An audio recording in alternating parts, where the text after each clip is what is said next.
Well, hello again, roll to YouTube.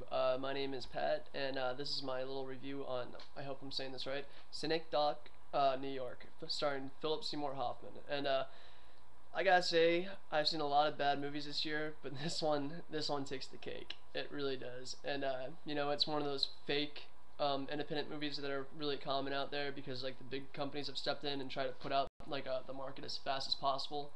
And it's a Sony Classics picture, and it mocks itself up like an independent film, but it's not really. Anyways, there's so much out there, Like I don't understand why a movie like this would ever get made, and like it tries to pick up a style of an independent movie without actually being an independent movie, and that's what's kind of crappy. And this movie is just it's 3 hours of nothing. It really truly is.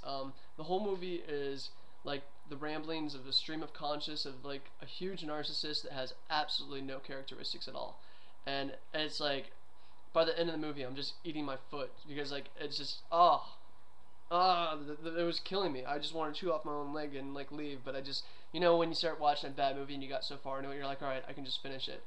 But it was bad, and its structure was predictable, and it wasn't particularly clever, and it did that whole whatchamacallit, intentionally obscuring things in order to try to like look sophisticated, and it really wasn't like working at all. And all the characters, like it was a character-based movie, and the only good thing about it is that it had a really good cast, but it didn't matter. I mean, like it was awful.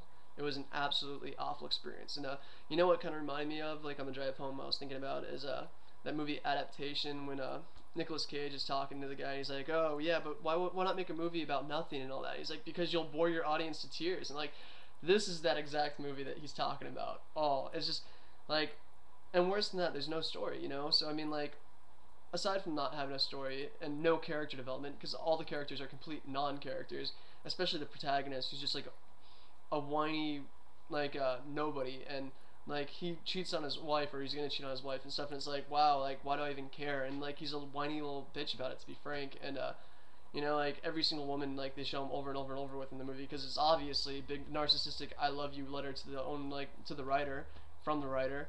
And Seymour Hoffman's playing the writer, and it's like every single woman he's with, he's like a whiny little bitch about it and stuff. And it's just like, I just like, there's no personality trait at all I appreciate about anybody on that. And that's not even like trying to be realistic though, because I mean, like even individuals and people talking to each other have more characteristic than like what was in this movie. It was just nothing. It was a whole lot of nothing. And like it had a surrealism to it, like I said though, and that the stream of conscious, but it was just so empty. It felt like empty calories, and I just it wasn't a good movie by far.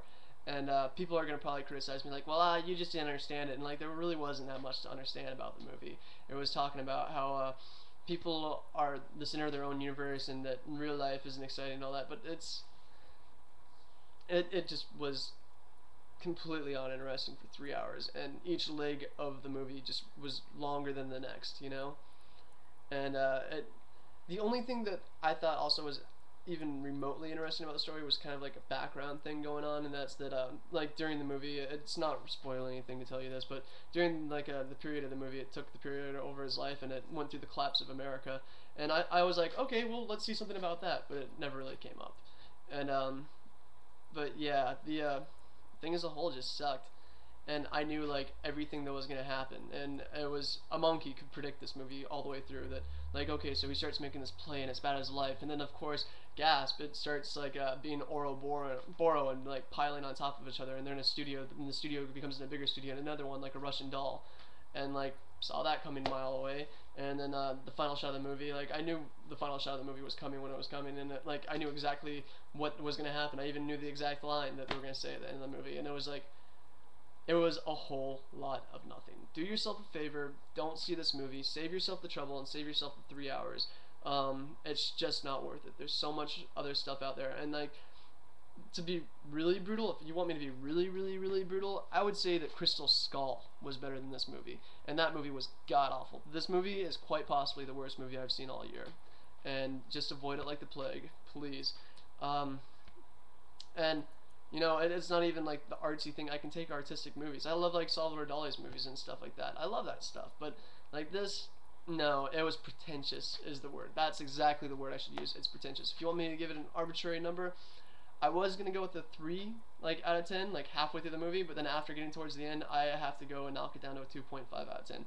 The only thing that was even decent about the movie is Philip Seymour Hoffman and like the other cast in it, but you know, it's obviously a movie that he didn't have the time to dedicate towards because I mean he's got so many projects going on at the same time, and he couldn't have possibly had the time to dedicate it to the movie that it needed. Number one, and then number two, it's just the character he was playing was so insignificant and unimportant. And everything about the movie was unimportant. It was just narcissism drenched upon narcissism. Don't watch it. Thank you for listening.